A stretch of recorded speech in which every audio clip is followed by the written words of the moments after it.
Welcome, everyone, and thank you for joining us for today's fall seminar series presentation hosted by the Stavros Niarchos Foundation Center for Hellenic Studies at Simon Fraser University. My name is Dimitris Krallis, and I'm director of the SNF Center, and I will be moderating today's talk. Before we begin, I'd like to take this opportunity to acknowledge that this event is taking place at Simon Fraser University on Burnaby Mountain on the unceded traditional territories of the Squamish, Tsleil-Waututh, Musqueam, and Coquitlam peoples. Now,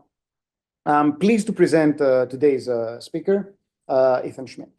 Ethan is a born and raised New Yorker, bibliophile, writer, and aspiring Byzantinist. Not aspiring, he's a Byzantinist. Who's pursuing a PhD in Byzantine history and literature at the Stavros Niarchos Foundation Center for Hellenic Studies at Simon Fraser University.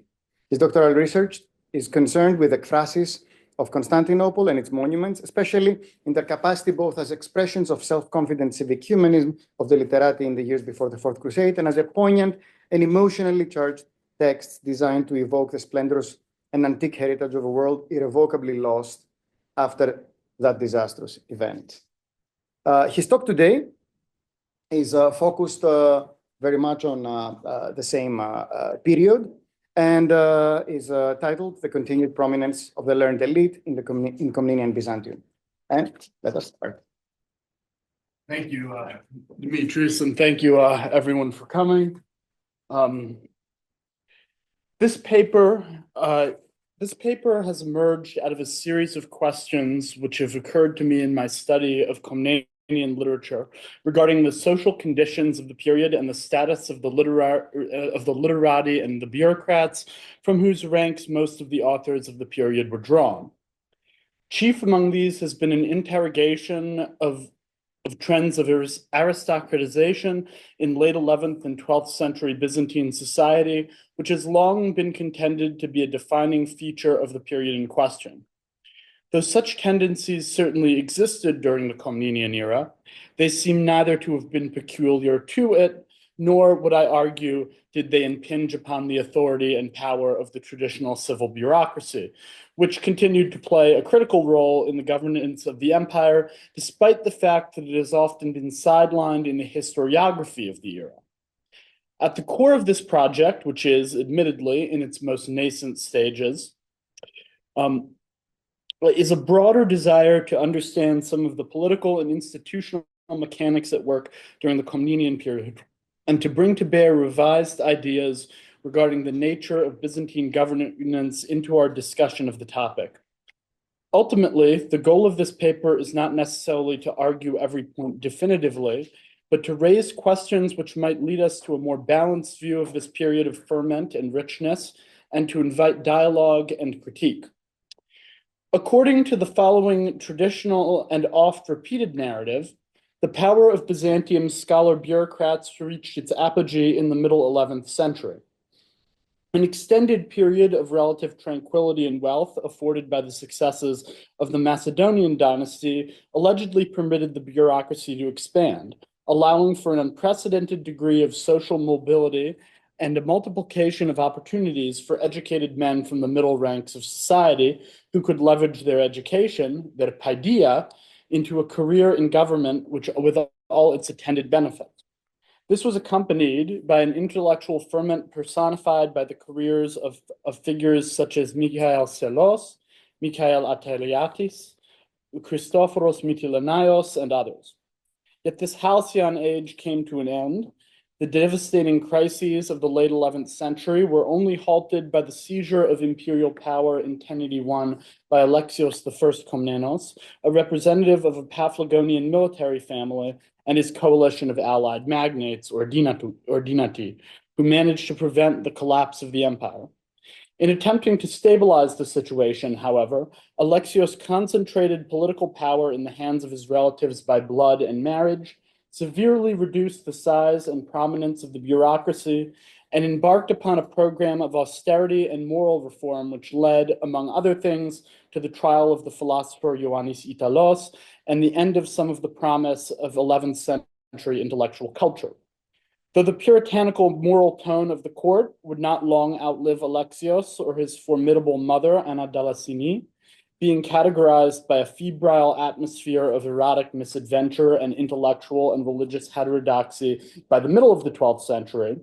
his changes in government and the proliferation of critical offices among his extensive network of relations created a situation in which an aristocratic ethos became predominant and in which literati were sidelined, compelled to make their livings not through traditional careers in government, but through the patronage of prominent members of this new ruling class who hired them to produce panegyrics and self-congratulatory occasional literature.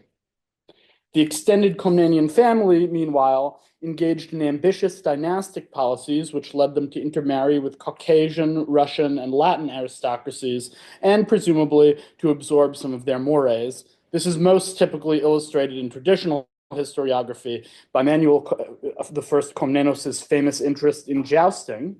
and it allowed them as well to proliferate into a bewilderingly numerous imperial clan, prepared to rule their private domains as fiefdoms along a more or less feudal pattern. Though some have gestured toward a return to the power of the civil aristocracy in the Angelid period at the end of the 12th century, it has never, to my knowledge, been contextualized as part of a continuous reality. In short, through variations upon this narrative, which I have just given you a précis of, scholars have historically categorized the Komnenian period as one in which a learned bureaucratic class of literati, an elite of service or secondary aristocracy or noblesse de robe, whichever term one might prefer, was marginalized by a coalition of aristocratic military families. Though historiographical schema of feudalization or westernization have theoretically been abandoned, at least in name, the Komnenian period still emerges from contemporary historiography as an era defined by aristocratization and dominated by representatives of an extended imperial clan. This paper sets out not only to qualify this approach, arguing for the continued prominence of the literati in government and society across the 11th and 12th centuries, but also to raise questions as to how we understand the social and cultural transformations which did occur during this period. Ultimately, it must be remembered, the antique, late antique, and medieval Roman polity always contained within itself simultaneous tendencies privileging centralized monarchy, familial oligarchy, popular sovereignty, bureaucratic elaboration, and educational meritocracy. This hybridity and flexibility was always a strength of the Roman state, and this was no less true of the polity of the 12th century AD than of the 1st century BC. Historiographical sources of the 12th century provide some of the most critical evidence for the activities of the bureaucracy and for cultural and intellectual change during the period in question, even as they form the basis for received historiographical arguments. Indeed, the work of Ioannes Poutzes represents a textual foundation for ideas of a system of institutionalized aristocratic rule, leveling numerous criticisms at Alexios and his relatives in the course of his account of that emperor's reign, and to some degree, these may be reflective of a perceived reality.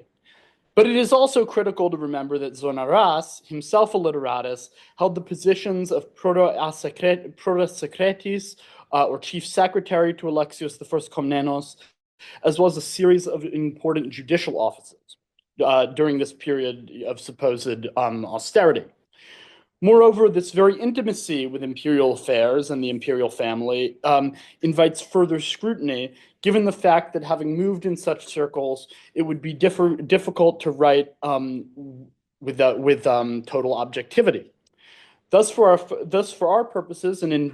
deference to the limited amount of time allowed, it seems most appropriate to focus on the Alexiad of Anna Komneni, as well as the Chronica Dieisis of Niketas Choniates, which together offer a continuous and surpassingly detailed portrait of the Komnenian period, as well as representing a collective acme of medieval Roman literary and rhetorical artistry. Nevertheless, we must remain conscious of the biases and positionalities of these authors as well. Anna Komneni was an imperial princess, anxious to memorialize her father and his generation, as well as make a case for her values in the context of the middle 12th century. Niketas Choniates, a high official derived of rank and fortune in the aftermath of the Fourth Crusade, presents a vision of an extended Komnenian family and their chosen ministers as tainted by a virulent moral rot akin to that which afflicted the Atreidi and the house of Cadmos. As he searches for any sense of causality for the destruction of his city and his way of life. As such, as valuable as the testimonies of these works are, they are predictably distorted by the point of view of the author and the focus of the text. That being addressed, let us turn to the material in question. The Alexiad provides critical evidence for the nature of the reforms of the reign of Alexios I. His reorganization of the civil bureaucracy under the authority of his mother Anna Dalasini and the Logothitis ton Sekreton did not necessarily precipitate a lasting reduction in the power, influence, and number of active bureaucratic personnel, and in any case, does not seem to have been fueled by any particular desire to marginalize the role of the literati in government. Perhaps more significantly, Anna offers her own version of an intellectual history of the 11th and 12th century, however questionable, in which learning was neglected until the reign of Monomachos, brought to its apex under the auspices of Michael Psellos, and once more neglected by Ioannes Italos and his school before being restored to its importance in a kind of intellectual renovatio imperii and its Selian perfection by the activities of her father Alexios I Komnenos, an account which, though hardly reflective of empirical truth, attests to a degree of continuity between the learned circles of the 11th and 12th centuries, at least in the eyes of the famous authoress. Likewise, much has been made of Alexios's trial of Ioannes Italos, which is supposed to have put an end to some of the promise of the intellectual milieu of the 11th century literati, and by extension entailed their total subordination to the aristocratic mores of the Komnenian court through the ineluctable mechanisms of patronage. The exact issues at stake in Italos's trial are still the subject of debate, though the received narratives of Italos as either proto-Enlightenment martyr or heresiarch plainly conceal a far more complex reality in which issues of metaphysics, eschatology, and ethnicity all play a role. In any case, the apparent resurgence of Neoplatonic thought at the court of Manuel I Komnenos and the repeated prohibitions of Neoplatonism by patriarchs until late in the 12th century indicate that the philosophical aspects of the intellectual tradition fostered by Psellos and Italos, though perhaps censored in the lean times of the 1090s and in the litany of the Synodicon, continued unabated. Moreover, Anna Komneni's own outlook, her surpassing admiration for Paideia in her subjects, places her own sensibilities closer to those of the literati as widely understood, despite her imperial status, than the Kekafmenian conservatism typically associated with her family in traditional historiography. Her regard for Psellos is noticeable, as is her regard for learned members of both the bureaucracy and the extended imperial clan, and her contempt for ignorance or martial prowess untempered by cultivation, as in her description of the Norman leader Bohemond de Hauteville and his father Robert Guiscard. As such, even if we are to take Alexios's reign as a period of contestation, it was certainly a far more nuanced process than the imposition of traditionalist rural values on urbanized and heterodox bureaucrats by a family of provincial warlords. Moreover, Anna's descriptions of her father and the sites of his patronage might indicate that rather than bespeaking a purely aristocratic sensibility, the Alexiad attests to the critical importance played by the emperor in his guise as the chief minister of a quintessentially administrative state, and the centrality of this role in constructing both his legitimacy and his posthumous myth. In Anna's ekphrasis of her father, she describes him as relatively physically unremarkable, though strong and handsome, unless seated upon a throne in imperial garb. Might this be a subtle indication regarding the nature of the imperial office in medieval Roman political thought, the authority and grandeur of which subsumes the individual who occupies it and emphasizes their virtue, prudence, and humanity, all that is lacking in the sterile Achillean beauty and violent rapacity of the emperor's Norman counterparts. From the point of view of his daughter, Alexios's power and authority derived from his appointment as head of state, rather than merely his personal qualities as a general or a ruler, or an aristocratic paterfamilias, a significant observation in a period in which family had supposedly succeeded office as the primary signifier of social rank. Moreover, her famous and extensive ekphrasis of the so-called orphanotrophion, with its descriptions of its myriad charitable and educational functions, its characterization of the complex as a city within the city, emphasizing its urban and civic aspects, attests to a political philosophy in which Alexios is positioned not solely as a warrior king or an opponent of heresy or an epic hero, but also as a ruler deeply concerned with the well-being of his people, attested immediately before in a description of an organized evacuation of a beleaguered civilian population from Bithynia. Notably, the part of the foundation afforded the most attention is the grammar school, the function of which seemingly is to prepare students for careers in administration. Ultimately, the orphanotrophion may be a paradigmatic, if idealized, model of the kinds of institutions which bound together the interests of the imperial clan with broader sectors of the population, including both the literati and the population at large. Thus, it is represented not as a monument to aristocratic patronage or aristocratic hubris, but rather an act of public egotism on the part of a polity as represented by the person of the emperor. Likewise, the Chronica Deieisis of Niketas Choniates provides a wealth of anecdotal evidence attesting to the continued importance of the civilian bureaucracy in government throughout the 12th century, and, despite its relatively late date, represents an informed and diachronic picture of the events of the century. In it, we find numerous passages which would seem to attest to the continued prominence of the literati. Gregorios Kamateros is described as a learned man descended from a family without distinction who amassed great wealth through his appointments in the provinces and ultimately wedded a Komnenian bride.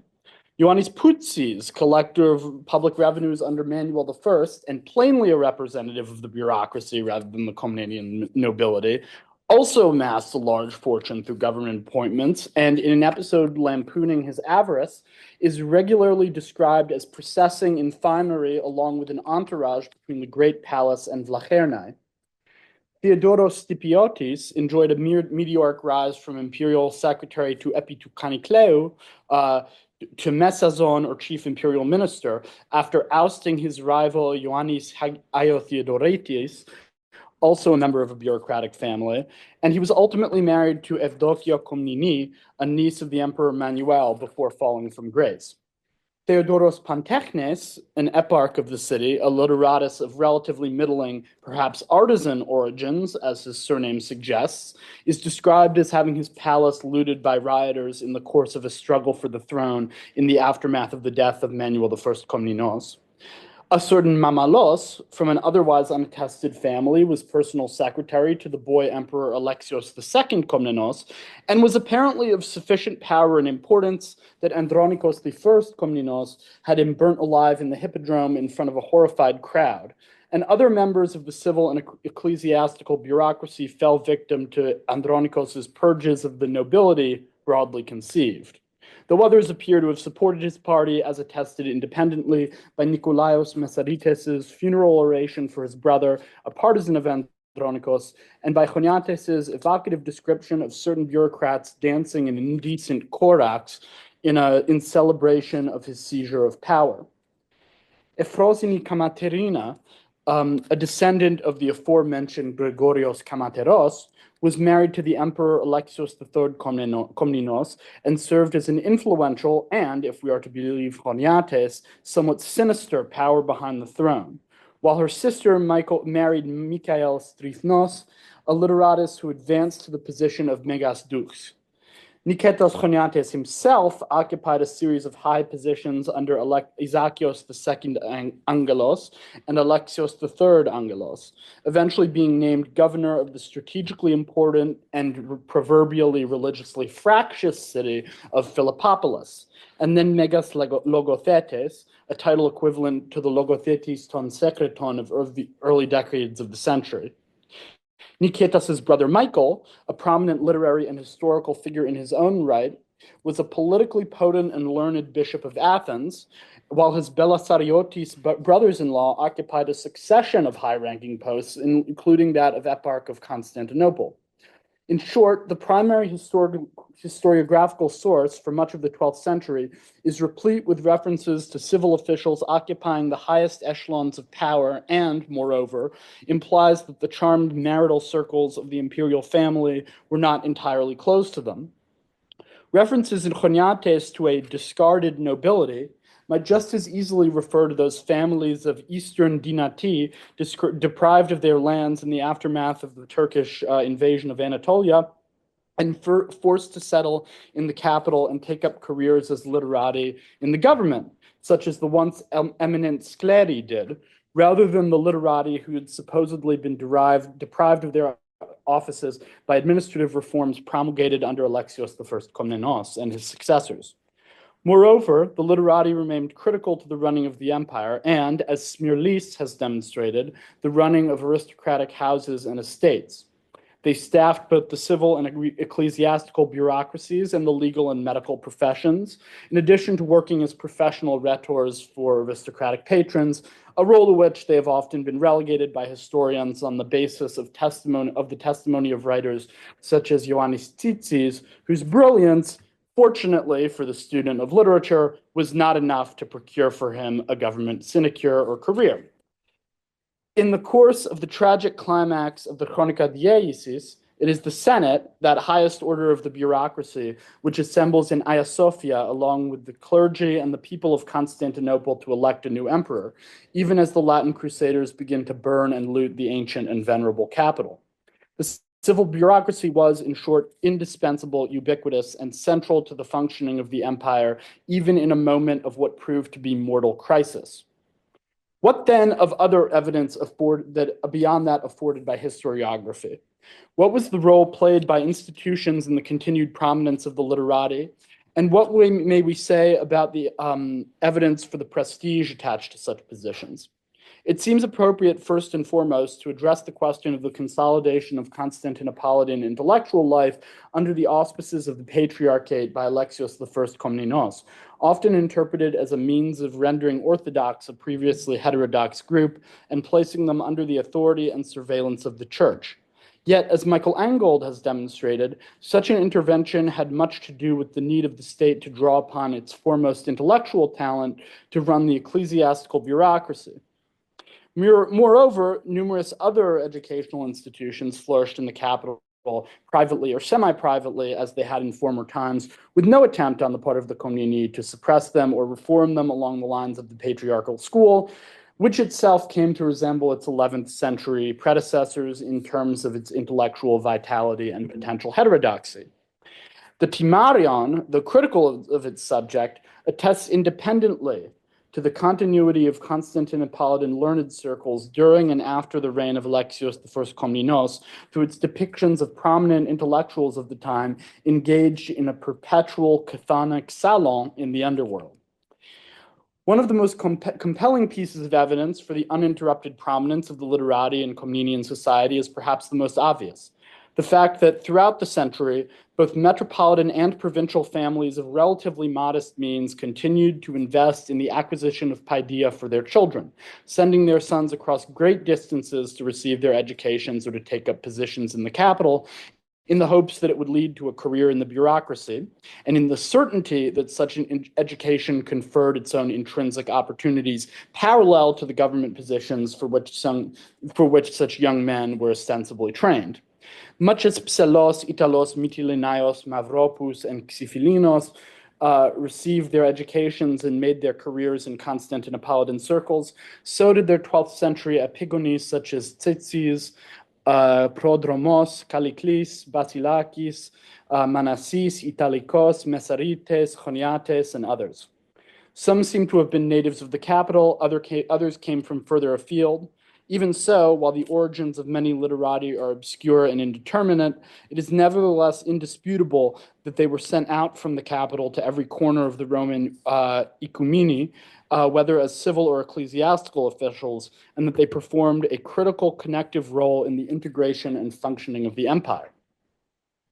Significantly, Ekphrases of educational establishments describe a flourishing of activity during this period. Anno Komnenoi comments on the wide variety of students enrolled at the Orphanotrophion, describing classes comprised of Roman provincials, Constantinopolitan natives, and students drawn from among the northern Scythians and the Latins of the West, all striving to attain the necessary rhetorical and compositional skills which would allow for them to pursue potential careers in government or various literate professions such as law, medicine, or education. A similarly lively picture of Constantinople's educational environment appears in a late 12th century or even early 13th century context in the description of the Church of the Holy Apostles composed by Nicolaos Messarites, which includes a description of the prestigious school attached to the church, characterizing it as a lively place in which excellence in rhetoric, music, and computation were emphasized, and of such an aspect that any onlooker would wish to be a student again, or else, significantly, to send his son in his stead. Such continued educational vigor is also borne out by the number of progymnasmata, schreda, and commentaries on classical and patristic authors which emerged from this period, as well as the bewildering variety and virtuosity of Komnenian literary art. In a broader sense, one might see the ongoing cultural fluorescence of the period, with its voluminous production of literature of all kinds, not solely as a product of aristocratic patronage, but also as a result of the continued presence and influence of the civil aristocracy, or the civil bureaucracy, more accurately. Much literary art was, to be sure, the product of commission, perhaps meant to be performed in the lavish settings of a Komnenian ikos. But much of it was also the organic and autochthonous product of belletrist circles within the empire that were bound by horizontal and diagonal rather than strictly vertical relationships. There were, of course, a number of attested literati who failed to compete effectively in the world of government, but one might posit that this is not so much due to a demotion of the status of the bureaucracy or a severe and lasting reduction in its numbers, but perhaps to a surfeit of candidates. It stands to reason that given the evidence at hand for economic intensification and urbanization in the 12th century, that metropolitan and provincial populations who were becoming more populous and affluent, despite the political upheavals of the closing decades of the 11th century, might send ever-increasing numbers of their sons to the capital to be educated in the hopes of embarking upon a lucrative bureaucratic career in an administration in which quintessentially there were a limited number of available positions. It seems appropriate to include a note on sigillography, as this represents a critical source for the kind of institutional history attempted in this paper, and my reasoning for excluding it at this stage. Though critical for our understanding of Byzantine governance, there are numerous examples of seals which are dated either to the 11th or the 12th century, and in the case of which no further temporal identification is possible. The murky provenance of most sigillographic collections also represents a stumbling block in the sense that we not only lack a sense of their physical context, but also a sense of how representative they are of the body of evidence which they represent. The lead seals may be interpreted to confirm traditional ideas regarding an eclipse of the bureaucrats by the military aristocracy, as Jonathan Shea has done in a recent volume. There are other factors which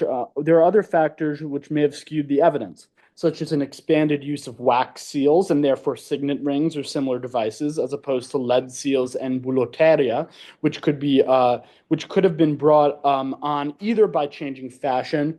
or even by a superabundance of paperwork, which made the use of lead seals relatively impractical for such a volume of government correspondence. This perhaps represents an ideal moment to switch our focus to alternative readings of the Komnenian system, which challenge our traditional narrative of a monopoly on political and institutional power by the nobility of the period, as well as challenge our traditional ideas about the relationship between the so-called aristocracy and the bureaucracy.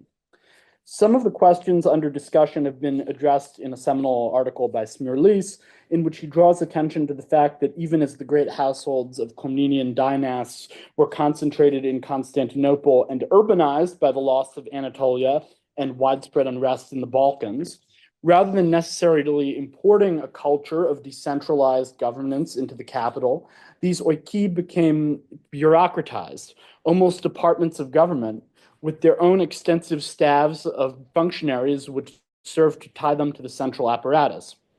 If this is the case, which based on the evidence he provides, there's no reason not to believe, then the social processes of the Komnenian era might represent as much a bureaucratization of the dinasti as the aristocratization of the empire's traditional bureaucratic governing apparatus. Such an interpretation problematizes our view of the Komnenian literati as politically impotent and completely sidelined, forced to support themselves by the uncertain means of patronage of their learning by the nobility, while being denied access to their traditional sources of income and social standing. If anything, in the long run, such a development could have led to a net increase in the number of positions available rather than a decrease, especially as the rapidly intensifying economy of the 12th century would have produced a concomitant increase in production, exchange, and monetization, requiring the specialized expertise of the literati in managing both state and aristocratic properties, as well as in handling accounts, correspondence, and other such matters. In short, Smirlis's reading of the evidence invites us to imagine other ways in which bureaucratic and purportedly aristocratizing trends might have coexisted without one necessarily subsuming the other into itself entirely. Likewise, other aspects of Komnenian policy might not necessarily have been as simply aristocratizing in their motivation as traditionally been argued. Indeed, as has been amply demonstrated in the case of the Macedonian dynasty, a certain aura of sacrality was attached not only to the emperor, but to the ruling family through its habitation of the imperial office. Thus, it might be possible to discern motivations other than simple expediency and cronyism for the distribution of titles, offices, and wealth by Alexios I Komnenos. In our understanding of the Komnenian system, we often discount the critical role played by popular sovereignty in medieval Roman governance. Thus, in a world in which cities and towns were regaining a prominence and political dynamism unknown in Byzantium since late antiquity, and in which the population of Constantinople may have swelled well beyond 500,000 men, women, and children, might it not have been advantageous to parcel out certain governorships and official positions to members of the imperial family who, imbued by their blood relationship with the emperor and their inclusion in the governing apparatus with an aura of legitimacy and rulership, could have represented effective proxies for the emperor in engaging with both provincial and metropolitan populations in a period of increasing institutional complexity. Such arrangements may lie at the root of a scene described in the Tamarion, in which the unnamed governor of the city of Thessaloniki, a member of the Palaiologos and Doukas branches of the wider imperial family, processes through the fair of St. Demetrios and oversees its progress, followed by a crowd of petitioners and attendants. Though presented in a caustic and satirical mode, it perhaps limns the effects of this kind of institutional power sharing, in which the governor of Thessaloniki is effectively a representative of the emperor himself, or at least a conduit to the imperial center. Within the capital, the proliferation of households and of endowed institutions associated with the extended Komnenian family, and the opportunities for employment, patronage, and services these offered, would have allowed a deep infrastructural penetration of everyday Constantinopolitan life by princely households that had, by this point, become almost like extensions of the bureaucratic state itself. Much has been made of the dynastic policy of the Komneni. For many historians, Alexios I's apparent division of imperial power along familial lines, exemplified most critically by the invention of a bevy of new titles conferred upon imperial relatives, represents a decided move towards an aristocratic rather than administrative polity, which pursued ties with neighboring non-Roman aristocracies and ultimately came to resemble them in its cultural and political outlook. Though the titles were certainly new, the familial politics were not, nor were the marriage alliances with neighboring peoples. We need only recall the dynastic intrigues of the Isaurians and the Amorians and the Macedonians and the Lacapini and the Paphlagonians and the Ducai and the revolts of the Phocae and the Scleri and the negotiations surrounding the marriages of imperial princesses and noble women to foreign rulers and vice versa throughout the pre-Komnenian Middle Ages to see the developments of the Komnenian era perhaps as less singular than they first appear. What was remarkable about the Komneni was not the nature of their familial and dynastic approach to politics within a state that remained quintessentially bureaucratic and administrative in nature, nor their marriage alliances with neighboring aristocracies. It was quite simply that their fecundity and their continuity of rule enabled them to bring such policies to their logical conclusion, as well as conversely necessitated the inclusion of this extended imperial family in the machinery of the state.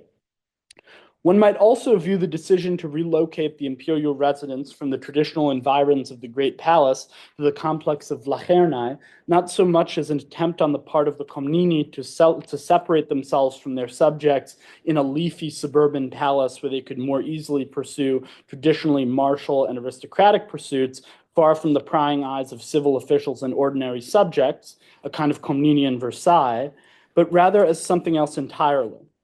Not only has Simpson demonstrated that the Great Palace continued to be the primary center for ceremonial and, even more critically for our purposes, administrative activity until the Fourth Crusade, but the Komnenians hardly left its residential facilities, or those of the nearby Palace of Mangana, to abandonment and decay.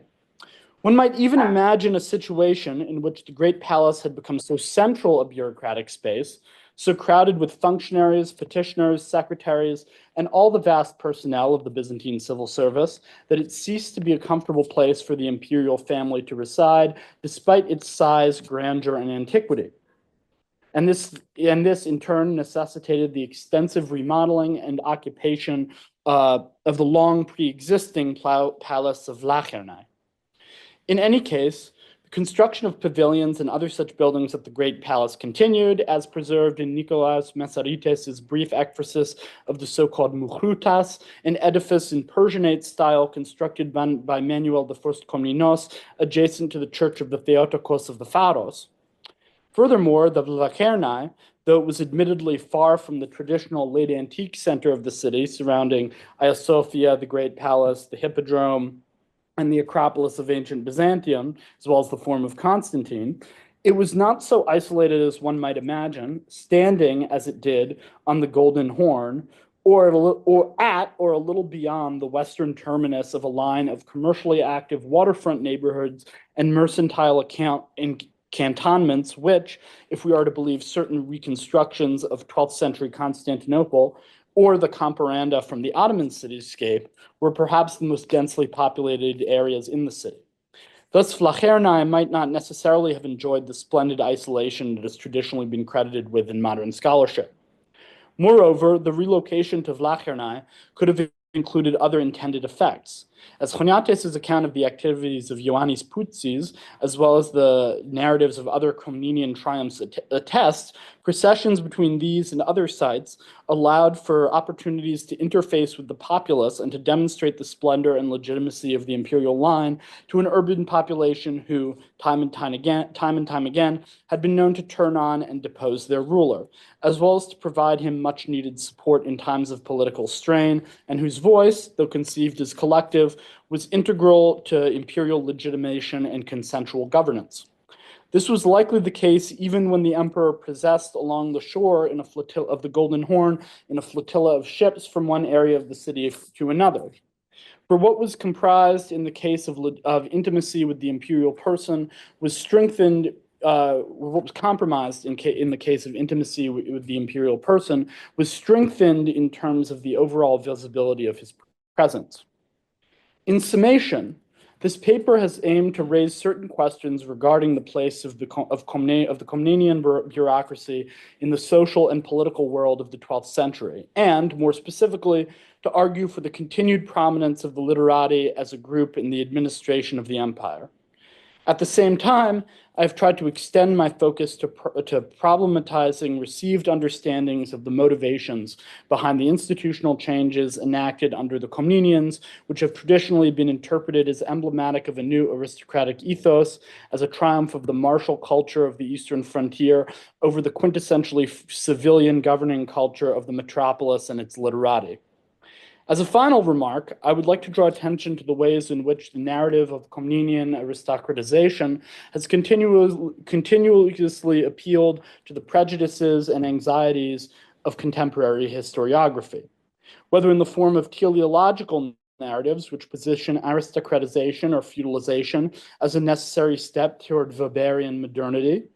or in narratives which are haunted by specters of the mismanagement and decline of empire brought about by effete, decadent, and overly learned urban bureaucrats who can only be brought into line by an austere and doctrinally orthodox autocrat, a conservative topos, if ever there was one, or last of all, in those interpretations which seek to see in the Komnenian literatus an echo of the caricaturized modern academic, painstakingly educated and yet underappreciated, theoretically cut off from circles of power and prestige by the antithetical preoccupations of aristocratic conservatives, plutocrats, and religious fanatics. None of these narratives, however compelling or seemingly timely, reflect the lived reality of the Komnenian literati, nor the political reforms which accompanied the accession of the Komneni to the throne. Thank you.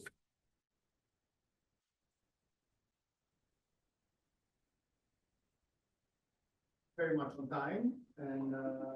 we could be opening this up to questions in anticipation of those questions. I wonder whether there is a certain further confirmation of your point by what happens after 1204. And I have in mind the immediate effort of the Nicene authorities to recreate what was lost, right? That in so many ways, the anxieties about preservation of culture and documents and educational infrastructure that you see in the sources, yeah, as a main concern, rather than alongside war, so on and so forth. I don't know.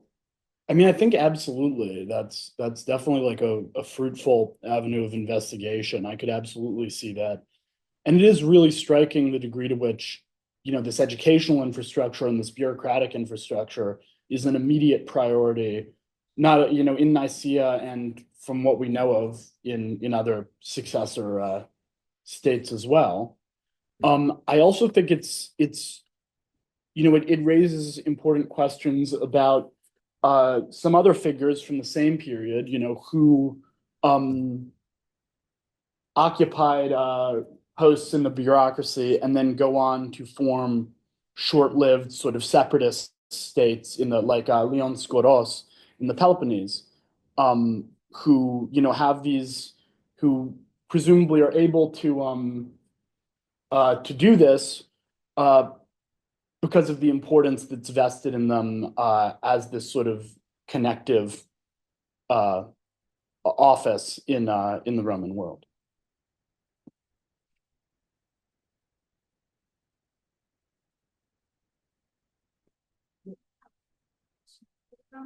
First one, you said that this elite culture and the rising power of the civil bureaucracy, and then what happened militarily in the military, what came after in the aftermath. So as this turned maybe into a decline story, I don't know, the historiography, was it interpreted as a decline paradigm? The thing you described is a bit similar to what happened in the Ottoman Empire, 18th century, the Tudeh debates. So yeah, it is a little bit in this, yeah. Was this decline schema formed right after in the later century, immediately after, or are you talking about a more 19th century or even later historiography? I mean, definitely both. The 19th century historiography is built on writing that appears in the next century after this happens. But the evidence that we have are people writing with very, very specific agendas in mind. And I don't know whether decline is really the teleology that they're working with, in terms of the fact that, for example, Zonaras, it's all about, oh, he monopolized power, and, it's all this sort of oligarchic kind of cronyism, and in Choniates, he's really looking for any kind of causality for why the Fourth Crusade happened. So he's spinning this kind of Greek tragedy of dynastic misrule and decline, but that's a literary device. That's not necessarily reflective, and in fact, arguably, is not reflective of the reality. And a lot of Choniates's depictions of the bureaucrats are very, very unflattering,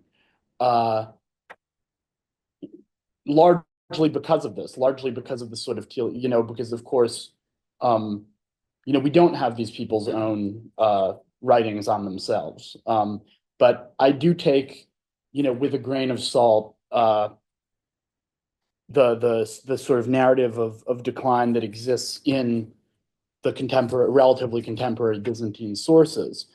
And those, of course, come out of specific cultural contexts, even out of, the context of specific decades in the 12th century. So, and then I think in the case of later historiography, it depends if this is a decline, it depends on how people are writing about it and what their positionality is. I mean, whether this is, what saves the empire and allows it to continue on for another little while, and finally, allows the entrance or the progression of Byzantium toward the next civilizational phase of feudalism, or whether it's or whether this is something, or whether it's something that that is construed as negative. I think typically, there's a sort of mixed sense. I think if I mean, there is this really entrenched idea of sort of Komnenian intellectual repression and sort of austerity and Puritanism, at least in Alexios's reign. Now, the degree to which that reflects reality is not, I would say, is not,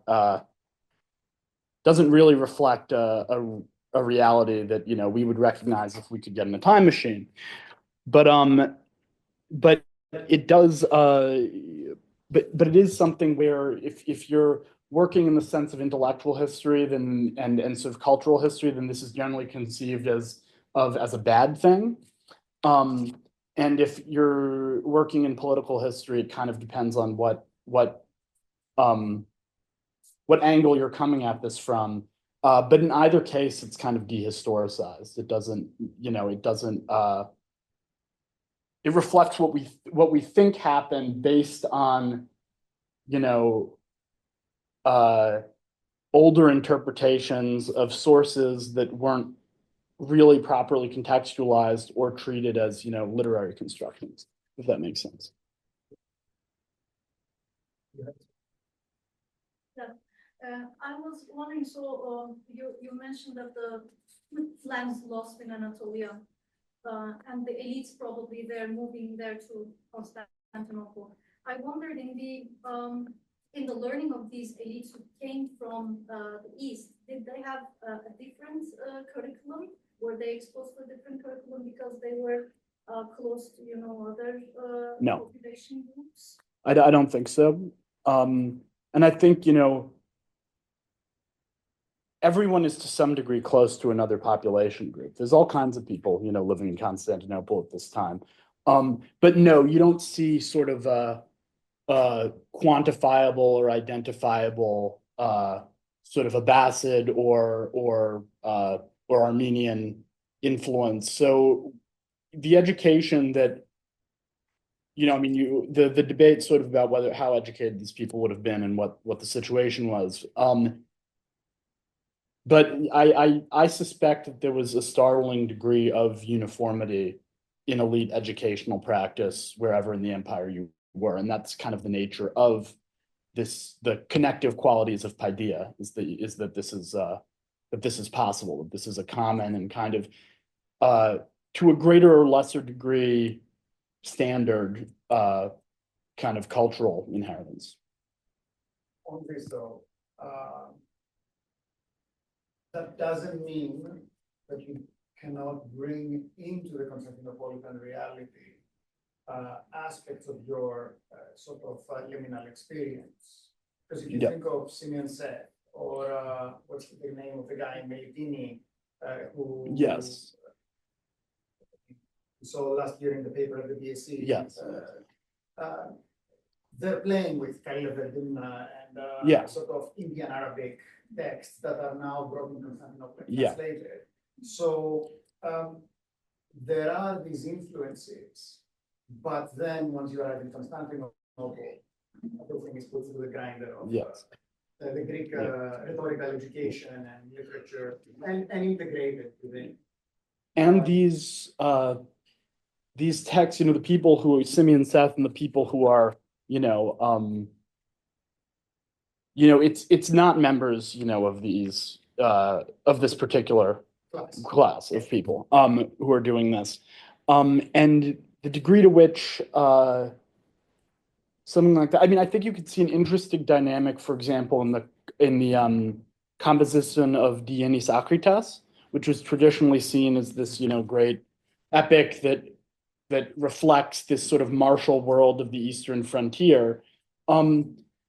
I see this personally as this is a wild idealization of a way of life that doesn't exist and never did for a group of people that are kind of adapting to, that have been urbanized and that are in very close quarters, and to whom this sort of this cultural memory is important for the way that they conceive of their identities, but it's also a consolation prize for actual lands and for whatever actual reflection of that life existed.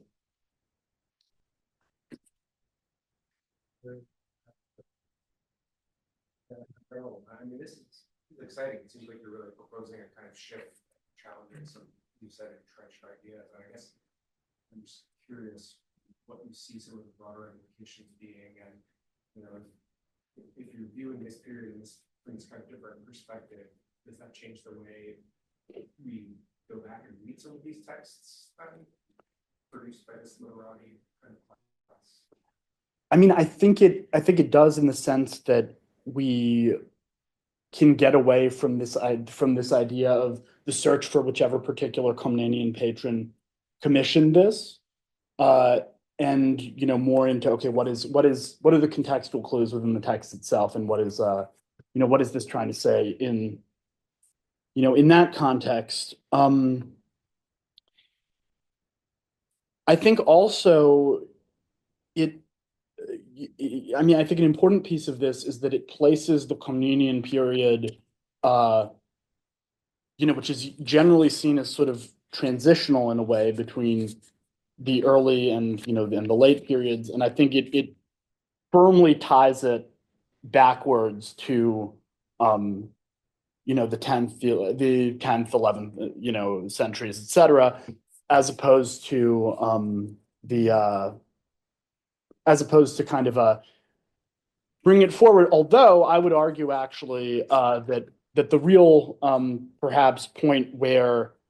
this system starts to break down is not 1204. It's during the first Civil War, or it's in the 14th, in the crises of the 14th century, maybe to some degree. It's not my period of expertise, but from what I can tell from this is also very much, a Nicaean and an early Paleologan reality as well. So there's also, it almost invites us to tie this all into a broader continuation. Also, in terms of the way that we look at the cultural production of this era, if it isn't a response to aristocratic mores and patronage, or to ideological repression in this sort of Browning thesis of enlightenment and repression, then we maybe get closer to viewing these things on their own terms. Also, in another way, I think it's important for I think ultimately emancipating Byzantium from these ideas of decline or these sort of unfavorable comparisons with the Latin West, or sort of treating it as a foil for, I mean, that's a much broader kind of, and specifically, I think that starts with, the Komnenian period, like, because even in the latest, most revised general histories, the Komnenian period is still, has to continue to be presented like this in order to rehabilitate the 11th century. So I think it invites us sort of to stop, maybe to stop thinking in terms of decline and rehabilitation, and also it allows us to acknowledge, the flexibility and some of the kind of the peculiarities of earlier centuries, and not to be sort of caught in this idea of, well, the 9th century is the era of office and of kind of impersonal governance, and then we have this land, these land disputes, and then we have the dynasty, and then we have the Komnenian system. I'm interested in this idea of avoiding the narrative in decline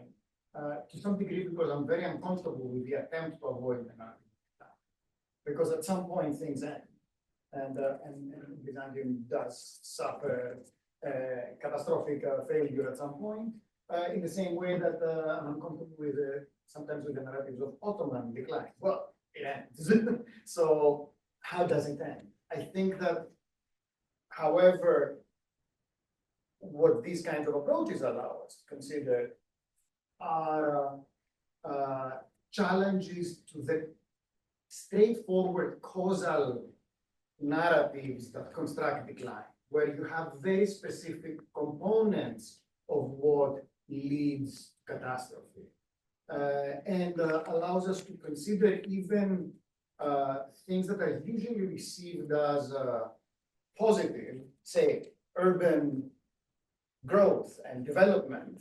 because of course you need that. We're all urban products, and we want wealth, capitalism, and all that stuff. To see how those things, for example, can be catastrophic for the construction of a polity and might lead to its demise if not properly managed. So I think that what you're proposing gets interesting is that it forces you to think of a literary tradition, of an administrative tradition, of a broadly a social reality as something that needs to be seriously problematized at every level. So capitalist teleologies collapse when you look at the city, for example, as a bad thing. Yes. If the city is an agent of political disarticulation rather than just an agent of the production of wealth. And this is where there are very interesting opportunities. I mean, the other thing that you proposed, and you just threw it in there, and I thought, okay, this needs a chapter in a book, is this whole idea of the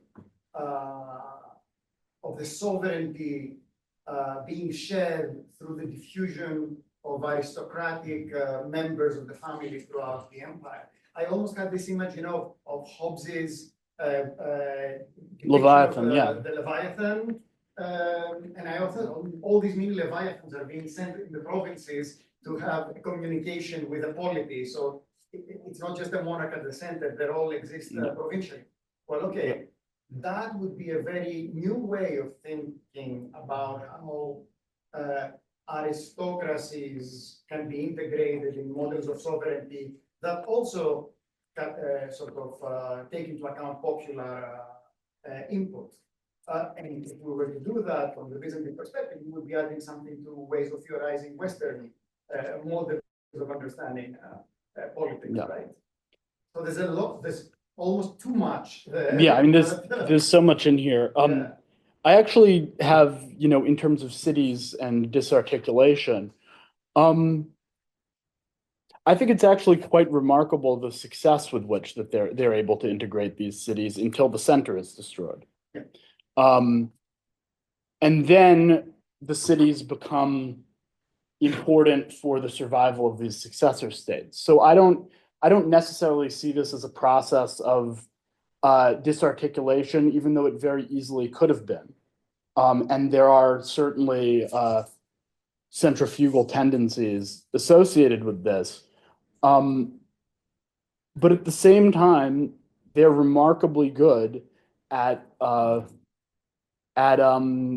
dealing with sort of at incorporating these cities and dealing with them and incorporating these sort of new expanding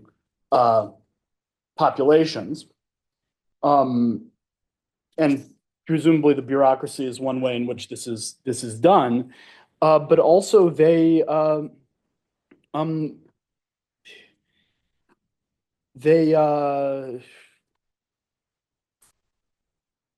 don't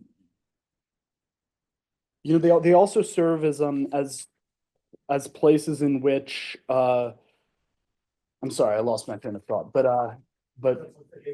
they are potentially there's as much connection as there is sort of diffusion, and it speaks to the centrality of Constantinople that I just remembered what I was going to say. I think it's very telling, for example, in terms of Byzantium's ability to deal with these cities and to incorporate them, the ease with which Manuel is able to handle the complicated civic politics in Italy, and his alliance with the Lombard League. I think you could say that might come out of a political culture that is used to dealing with these sort of urban units that have this degree of sort of not necessarily autonomy, but certainly distinct internal lives. Well, before we take this to another form of forum,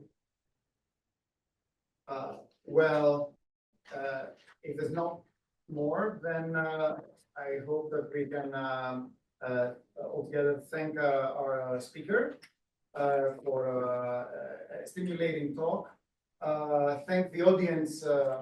both here and online. And before we leave, I'd like to let you know about our next presentation, which will be the final one for this semester, taking place next Friday, November 29th, same time, with our Hellenic past and present local and global postdoctoral fellow, Ioannes Poutzes, and her talk titled Byzantium Between Cultural Imperialism and Struggle for Territorial Sovereignty, Archaeological Excavations of the French Occupation Army in Istanbul after the First World War, 1921 to 1923. Thank you all for attending, and we'll be seeing you next Friday. Thank you very much.